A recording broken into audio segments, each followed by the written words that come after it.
Hello and welcome back to the HiflyMedia podcast. Just wanted to first start by thanking you all for your patience. I know it's been a while since the last episode, and that's been mainly due to me having to juggle the heavy workload with some external studies. I'm excited to be back and can't wait to share today's episode, which is actually a part one of an episode that's been a long time coming. So let's dive in. If I can just have a bit of influence on that and just help people's journeys throughout aviation ultimately, just to help them make good decisions, well-informed decisions, that's really what I'm about now, and just to help people, whether they fly with me or not, I don't care. As long as they get looked after, they have a great time, great experience and love aviation, then that's a win for me. Welcome aboard the HiflyMedia podcast, dedicated to sharing the stories and experiences of the amazing people who make aviation happen. From pilots like me to engineers, air traffic controllers and others, I'll explore their personal journeys, the challenges they've faced and the triumphs they've achieved.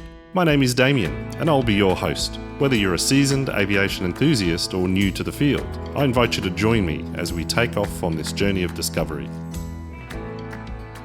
Welcome, aviation enthusiasts, to another episode of the HiflyMedia podcast. Today we're honoured to host a distinguished aviation expert with a remarkable career spanning over 25 years. As a business owner, flight instructor, flight examiner and charter pilot, our guest has not only witnessed but played a pivotal role in shaping the evolution of the aviation industry, especially here in Australia.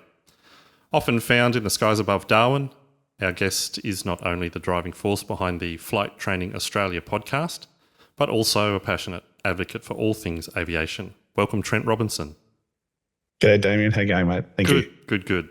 Really grateful that you've come on the podcast. This all happened very quickly, people. I reached out to Trent and he was very obliging, and here we are recording with Trent. I've listened to many of Trent's episodes, and if you are listening to my podcast and you haven't come across Trent yet, you need to come across Trent. I said to Trent when we quickly caught up on the phone a few days ago, I said, listening to your podcast is like I'm having a briefing with one of my instructors. So there's always some gems in your podcast and in the information that you provide that is invaluable.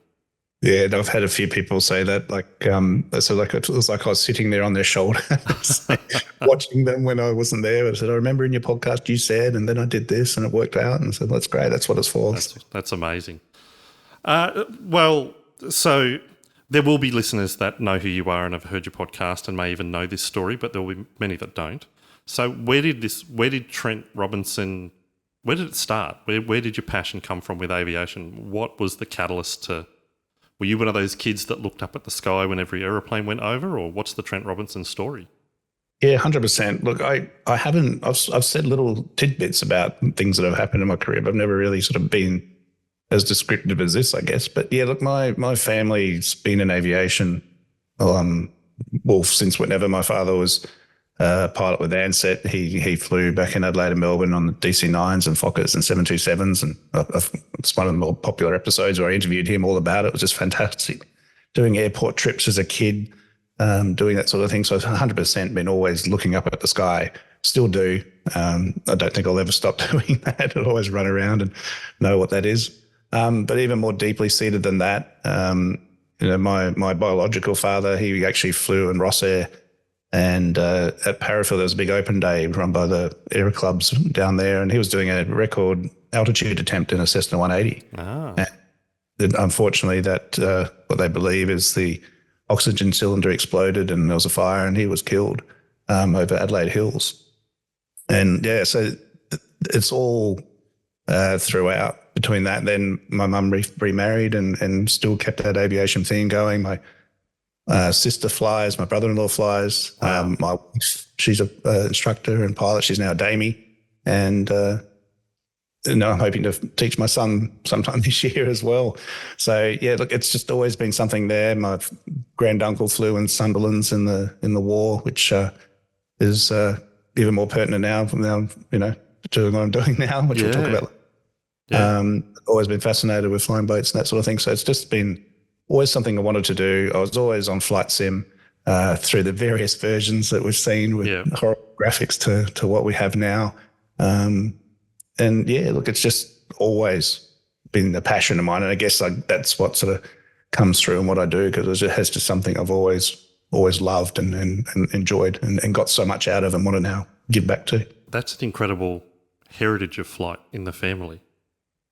Yeah, look, it is. It's just something we've done. Dad's retired now and he's not flying at the moment. He's flying little remote control aeroplanes and things. But it was always a privilege back in the day before, 9/11. We had countless times where I'd be sitting in the jump seat, whether he was flying or just we moved to Perth and trips back to Adelaide for family, sitting up the front there in the A320s with Ansett going back and forward in the 146 and the F-28 and that sort of thing when he was in WA before Ansett finally finished up.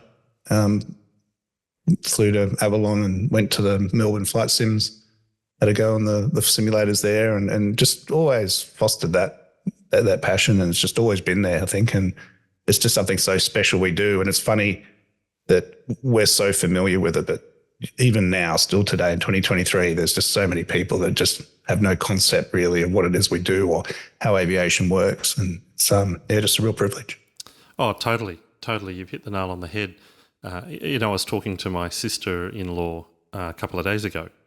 She just finished, or she was in the middle of listening to the episode I did with Alex Penrose.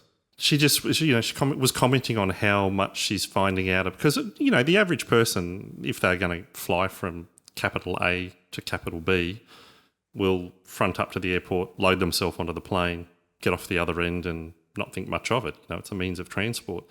And in talking with Alex and then talking with my sister-in-law, and obviously no doubt what we'll hear about from you today is just what it takes to have that happen. And that's only one aspect of aviation, but that's for most people, that's all they know is the big tin. They don't know, A, what it takes to get someone to be able to fly that big tin, but B, that's not all aviation is.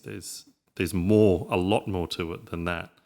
Oh, there is. There's so much. And I think you see a lot of that up here in the Territory especially. Just the Territory would stop if it wasn't for GA.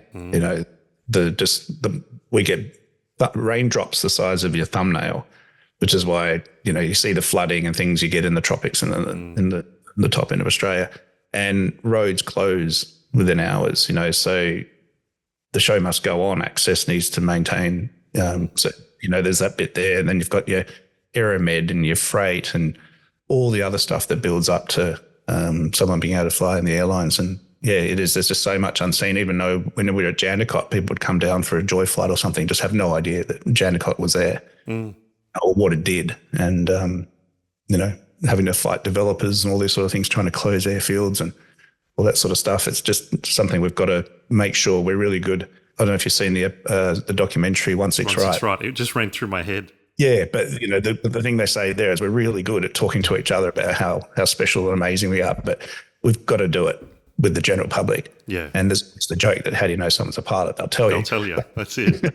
But we need to make sure that people understand, the significance, keep working with communities and industry to keep everything valid and safe and useful, and we'll work together. But ultimately, why it exists in the first place. So you mentioned you're in Adelaide and you moved to Perth. Did you move to Perth before you started your flying training? Yeah, so we moved in 88. That's where Dad moved across onto the F-28 and then the 146. So I was in year 6 or 7 then, I think. So it wasn't until 1994 that I was in high school, did a trial flight, and then decided that, yes, I definitely want to do this, but I need to finish high school first because I'm just going to be way too distracted if I start doing this now. And year 12 would have suffered greatly. Yeah. So it's like 1995 to 98. So I did my training over 3 years at the Royal Air Club down at Jandakot. Okay. And worked through all that there. Did my commercial instructor rating in March, April of 98, but that was then going into winter essentially where things were going to slow down a little bit. So I did my ATPLs and got out of the way, or started to. That was back when you had to do all 7 exams over 3 days. And if you failed one, you had to do all 7 again. Holy cow. Pretty devastating because that's what happened, but that was all right. I think I just, between instructor training and then the whole ATPL course and everything else, I just you'd have been burnt out. Exploded at the end of it. But fortunately then they just changed the rules to be able to sit. You had to buy 7 credits again, which they weren't expensive, about $30 in the exam, so it wasn't like today.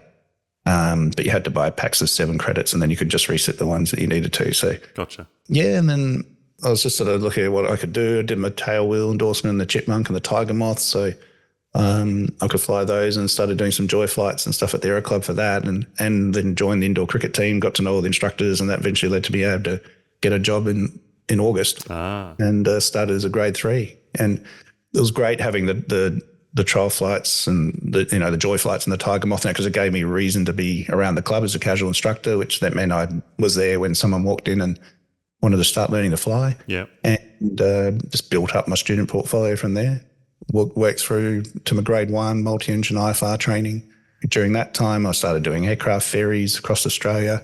One of my students was the family-owned Airflight, which is a company in WA, and they were at Melbourne as well, did a lot of military work as well. And they were the Cessna dealership at the time. Oh, okay. So that's where then the G1000 entered Australia. So I was pretty much the first instructor who had to learn it and deal with that. And that's where I met Lynn Gray over in the East Coast when she was ferrying her aircraft. Right. Which I've talked about in an episode with her. She had to do a ditching. And yeah, so then that just took me through the whole glass cockpit thing and training people that were buying these aircraft all over the world, all over Australia, sorry, with the G1000. Yeah. And just getting involved in that technology, really pushing for GPS training and instrument approaches, that sort of stuff as I started getting into instructor training. And so it was fantastic to be there at that part of the industry where this change from analog to glass was starting to happen in GA. And, yeah. I remember having this aircraft there and airline pilots were coming down and going, man, this thing is better equipped than, our jet. Wow. And still today, some of those aircraft are still the same thing, like they've got very basic equipment as they're getting updated and newer aircraft now coming out. But yeah, airlines have been facing the same sort of issues with outdated equipment in the regional sort of section anyway. Right. I recall doing my night rating. That was in a Cessna 172 Tango Whiskey Bravo. That was a G1000. Enjoyed that very much. It's just incredible equipment, but it's something, again, that needs to be trained, because whilst where the information's different, it's how you utilize it, especially with a lot of these aircraft have autopilots and things. And, I'm going to be doing an episode soon on autopilots, because I think the word autopilot is misleading in a way, because I have had people think that it's just going to take care of things, but it's not. It's still pilot driven. You've got to set it and tell it how you want to auto fly it. Yeah. But I've seen some instances where people have actually stalled on autopilot, students. So it's about understanding equipment and systems. And there's the lady who has that YouTube channel who's recently just had that horrible accident, and that could potentially be to do with autopilot functionality and her knowledge systems of it all. So ultimately, a lot of what I like to do now is just making sure that people understand things. That 61385 proficiency check, knowing the systems, knowing the equipment, knowing everything you're dealing with. It's not just, yep, it's on and it's working. It's more to what to do if it's not. Right. And it doesn't have to be a complicated problem. Just little things can be so distracting. And I see this all the time on flight tests and that just the littlest things are what draw our attention away and change our focus, which can Swiss cheese up into a bigger problem. I could totally understand how, especially complacency, when it comes to something that is, you would say, if your hand's off the controls and the autopilot's in control, it's in control of the aircraft. And if you're not monitoring that, then, yeah, it could get pear-shaped. Yeah, well, look, one of the big things with, while I was flying with Careflight was in the King Air, it often, if you arm the approach mode too soon, it would pick up the false localizer. Start to go and you go, hang on, what's it going? So there was always a time or a distance from the initial approach fix where you'd want to initialize that, because otherwise, if you did it too soon, you could if you just didn't have that situational awareness, it'd just start taking you down the wrong path and completely off the actual localizer itself. So it's definitely there. This is this with this FMA or this flight mode awareness of understanding who's flying, what is it doing, and confirm that it is doing what you're expecting it to doing, rather than just all right handing over and hope for the best. Yeah. So your instructor rating. You said you're instructor rating and you were taken on at Royal. I was at the Royal Aero Club at WA, yeah. And you've also mentioned Careflight. So in order to be in Careflight, there had to have been a fair bit that had happened in between. Yeah, so Aero Club was very fortunate back in the day where we did a lot of charter flying and that, so that was great to build up that opportunity. But between there and 2018, where we moved up to Darwin, I was an instructor at the Aero Club and then moved across to a company called Attitude Aerobatics, where we had a bit of a boutique flying school, which was tailwheel aerobatic formation training. Oh, cool. A decathlon, and we had an extra 300. And we also did aerobatic joy flights and that sort of thing. And that sort of mirroring onto that as well was Fighter Combat International, where we had 4 Nanchangs, CJ6 Nanchangs, and also we had the Bill Wiley collection. We had a T6 Texan, an L39 Albatross, and a P51 Mustang. Holy cow. Which I only got to fly the T6, unfortunately. I didn't get the other 2. But that was fantastic, having a Mustang and that buzzing around. L39 and the Nanchangs. That's like a full house. You had the full house. It was a fantastic collection. And unfortunately, they got sold when he passed away. Right. But the Nanchangs was fantastic. And basically, the way I sort of got dragged into that was a couple of years before I did my instrument rating. I did my Seminole initial twin and got together with some friends, and we decided rather than just belting around Jandakot, we flew across to Melbourne and went to Avalon Air Show. And built some time up there and met these guys on the way back. Okay. And it was funny, we were actually out over Kangaroo Island, and they were going into Goolwa because they were flying back in the Chipmunks and the slower aircraft that they took over the display. And they said, we're dropping into Goolwa for lunch and come and join us. And I go, okay. And I can remember they were laughing at it, saying, I said, we'll chuck a Yui and we'll head across. So anyway, I did that. And then, years later, they were setting up this school and they asked me to be the chief for it. And I said, look, I'm kind of busy at the time doing the Aero Club stuff. And I was also running or doing aerial photography and sort of videography work at the time. So I didn't want to be completely consumed with that, but I decided I'll still be involved, which led to me eventually leaving the Aero Club. And I took on the CFI chief pilot role at the school. We turned it into from an aerobatic school right through to a commercial instrument instructor school. Right. And then started doing my testing approvals. Went back to the Aero Club after a couple of years, but during that time, that's when Rebel Air Race was on. Yeah. But we did a whole heap of stuff with all the aircraft, had all the Rebel Air Race aircraft in our hangars and getting set up, and we were working on Langley Park there, which was just an incredible time, which is just when Matt Hall started.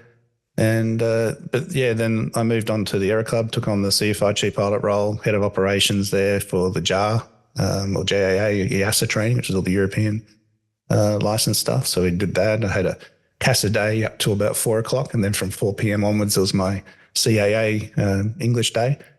So heaps of stuff there. That was just all different levels of training and different ways of doing things, and went across to the UK and went to Bristol and Bournemouth, where our training partners were, and looked at all that. Involved in ACFT was the advanced cockpit flight training. They did the Edith Cowan University fee help training. Okay. So I did that for a few years until unfortunately that collapsed. And then Thunderbird Aviation is where I ended up just before then moving to Darwin. So I was going to join the RFTS, but then my wife got the position. She finished medical school and got the position up in Darwin. Right. And we said, all right, it's your turn. Let's go. So that's why I sort of looked at either Air North or Care Flight, but took on the role in Care Flight and flying the King Airs, which was always a dream aircraft of mine to fly as well, which is fantastic work, fantastic flying. Learned so much, made great friendships there, which I still maintain, and had done training for them since with instructor training and other bits and pieces, which has been great to sort of maintain that link. And I found the process was just, it was just fantastic flying, just the work you do, the day, the night, the nighttime stuff. There's nothing darker than flying out in the bush. There's just no city lights or anything else. That's something that's really left an impact on me in the training that I provide now to help people understand that, flying around in the city is not night flying. It's just dark flying. Yeah.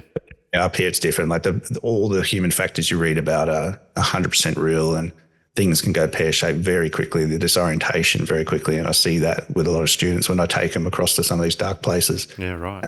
They're just like, wow, three or four overshoots, missed approaches before we finally get one right, just because you go too far out, the lights start disappearing in amongst the trees. There's no anything else. There's all these little quirks and things that you got to do. So that's what did. But then eventually I was just, I missed the bug. There was a massive training need up here in Darwin, and the testing need. And so I went back to doing that. Then that's where Trent Robinson Aviation came from, starting initially just testing and check and training.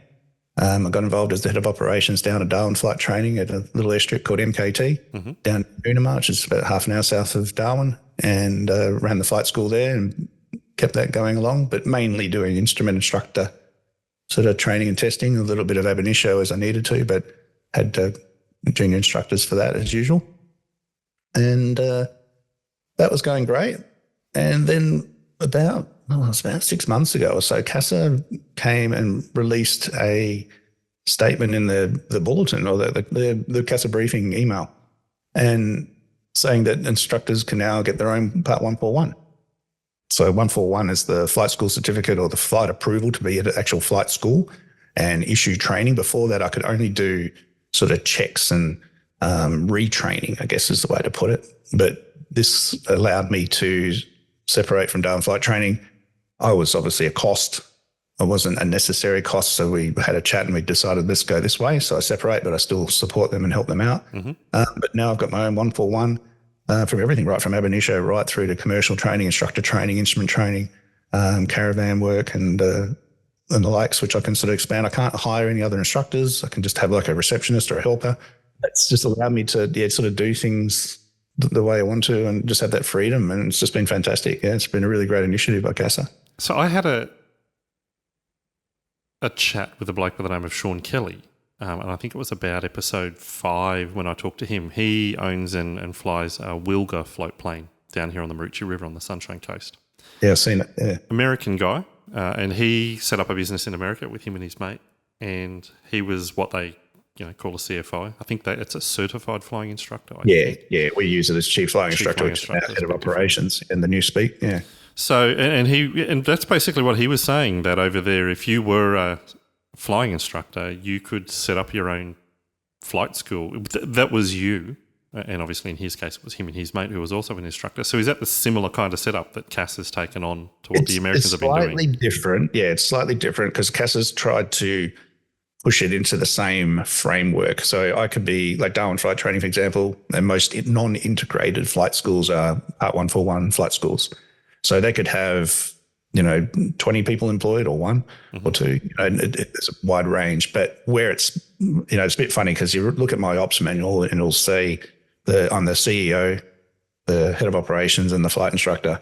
And then, because it's trying to fit into the current mold, it says when the CEO and the head of operations are unable to perform their functions, the flight instructor must stop and go, well, yeah, okay, obvious.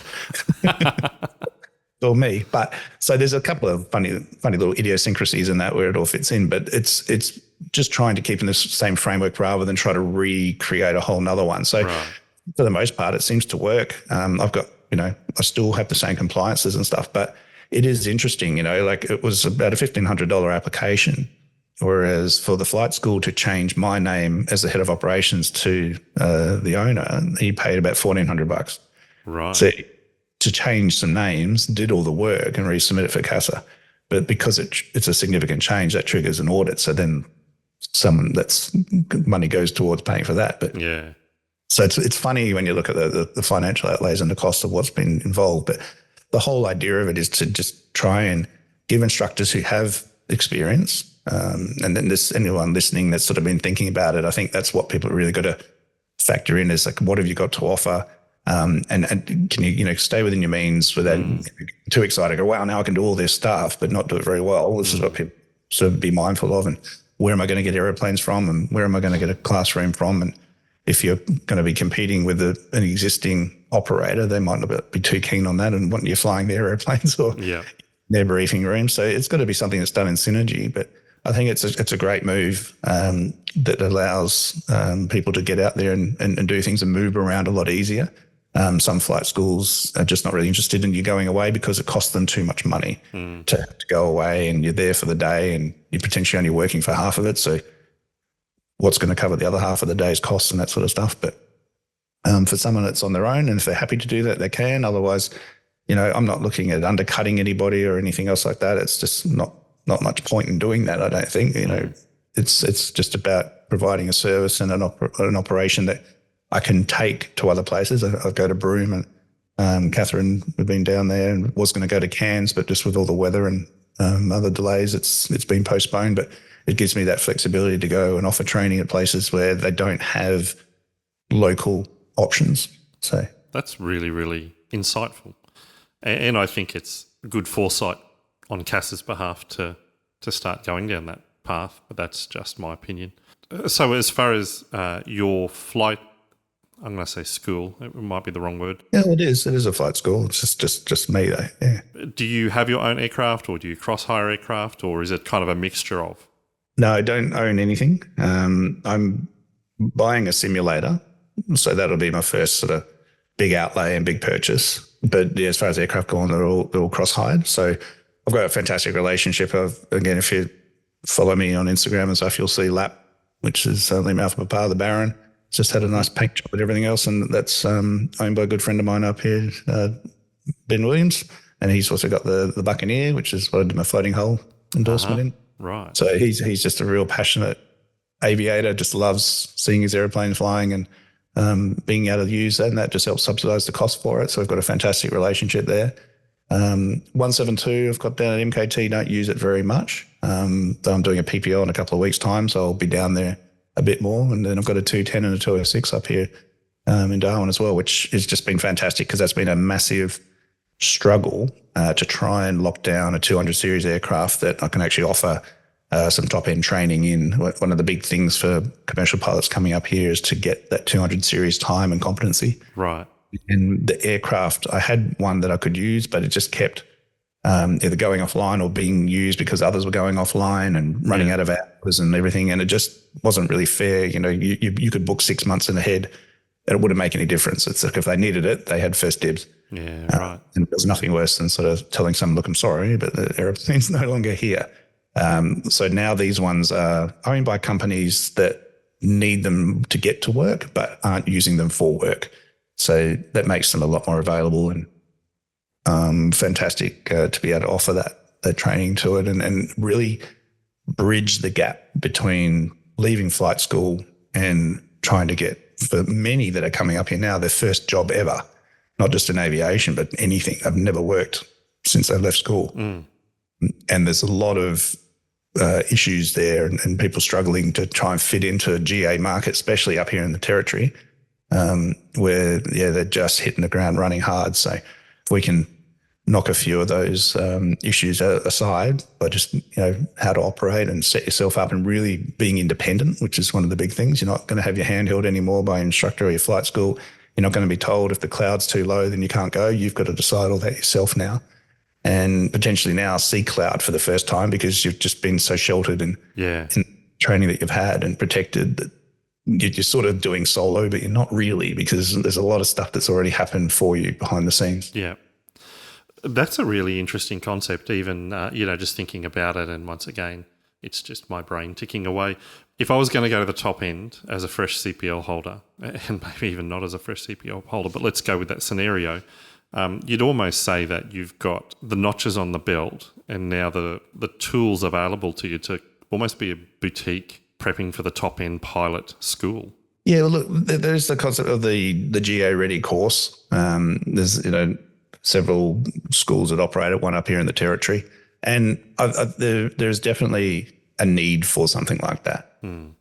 Where I guess I differ a little bit in how I go about it is I will talk to the applicant. I won't necessarily force them down one particular route or the other, but I'll be very suggestive as to what I'm seeing, what everyone will need, which is usually at least 3 flights. But the main angle I'm telling people as well is I'm going to be a bit mean, or what appear a bit mean straight out, that irrespective of if you've flown in Darwin before or any other airport, it doesn't matter. As a private pilot, but especially as a commercial pilot, you have the tools to prepare yourself to be able to operate in that airport. You've got access to the ERSA just like I do. You've got access to the VTC and the VNC. You can see the boundaries. You can see the VFR routes. You can decide all that yourself. So what it's about is let's take the skills that you've got, bring them out, and then build on it from there in a way that's going to impress a cheap pilot when they do a check flight with you. Because what a lot are doing at the moment is they show up with me and they decide today's the first day I'm going to learn how runways works. And They're just expecting me to spoon feed them. And I go, that's not what's going to happen.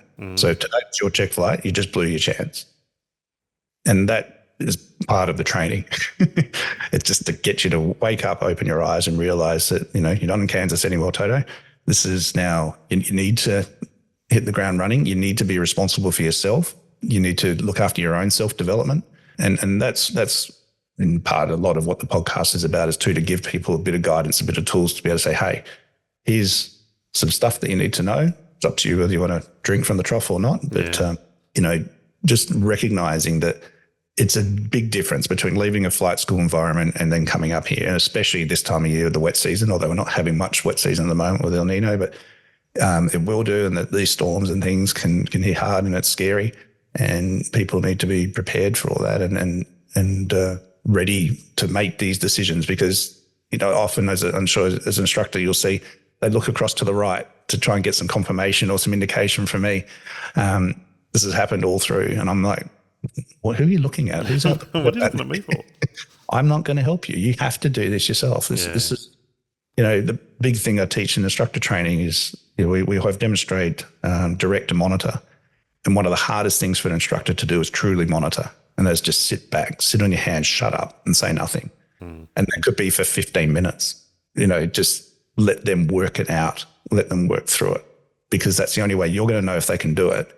And they can also show themselves that they can do it too. If not, then you step in, but that means more training's needed. And that's one of the biggest issues that I think instructors try to help and go, on the flight test, don't do that with Trent. But of course they don't do it, because that's what's ingrained and that's what they're knowing. That's primacy. Then they need to break out of that mold, and that's where retraining. And that means, yes, it's going to cost more money, but ultimately they'll be ready. And then that helps the instructor go, you know what, next time I'll be really careful not to do that, because there's a little contributing factor to that as well. And, I've done it in the past as well. This is all about learning. We're all learning. Every flight never stops, as you know. Yeah. Yeah. I love what I'm hearing, Trent. And I think that wake-up call, or the reality check is probably a nicer way to put it, is it's invaluable, when it comes to particularly someone looking for their first job, and for someone to go to someone like yourself that's got all of that history and knowledge of the top end and how things tick up there. Makes complete sense. I remember in my flight training, I'd gone out on, it was before I went for my CPL flight test, and I went out with the CFI and the chief flying instructor, and the one bit of feedback I had from my sister-in-law was try and break down what all these acronyms mean for us non-aviation people.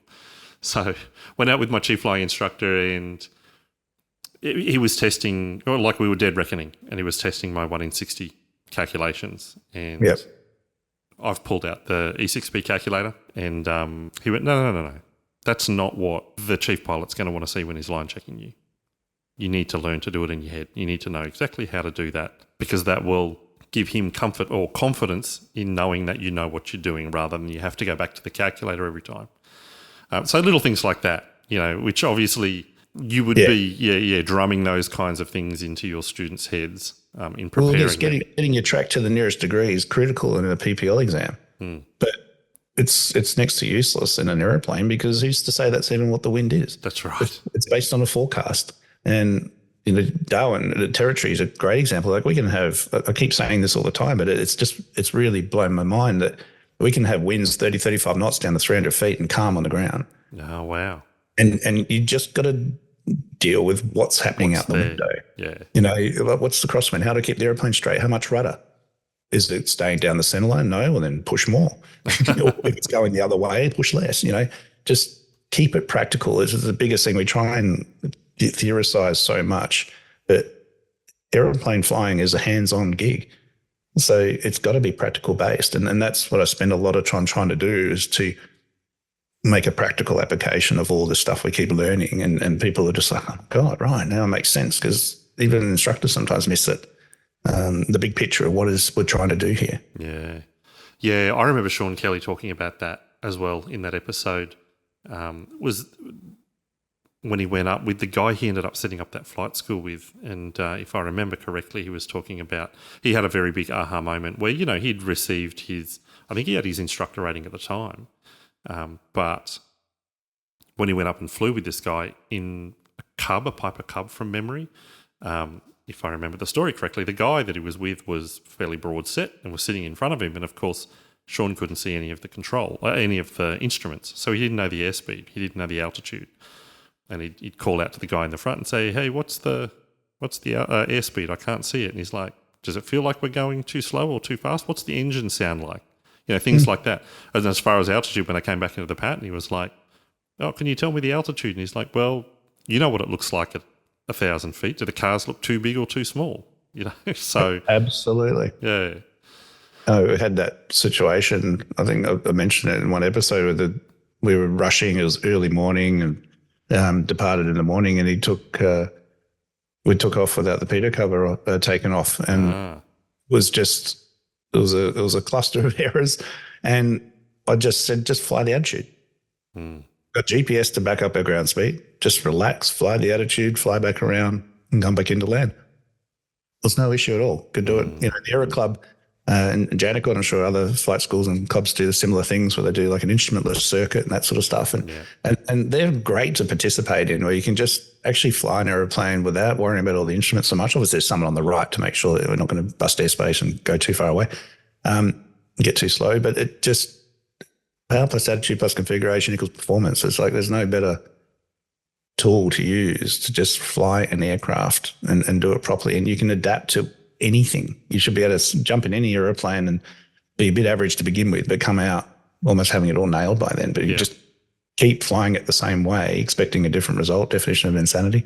Yep. I see that all the time. I go, why you keep doing the same thing? Yeah. Why, do this, raise the nose, look at the attitude now, right? Oh yeah, the speed. Yep. It's just all the basics. And sometimes these things get missed. So it's definitely the best advice. And it can be a lifesaver. So with this change to Part 141 and you setting up Trent Robinson Aviation and being able to do this instructing and this training, where do you see that heading? What are your desires and goals from here? Look, ultimately, it can't really head any further than it is as far as scope, because I've got all the training approvals. Pretty much, it's everything that I can be doing, I am or is available to be offered. So the main thing is just the impact that I can have on industry, really. And I just really want general aviation to survive and prosper. I want to encourage people to consider instructing as a career path. I got nominated at the Australian Aviation Awards recently, and I mentioned to the organisers, there's an award here that's missing, and that's the Instructor of the Year award. Because essentially, this room wouldn't be here if it wasn't for instructors.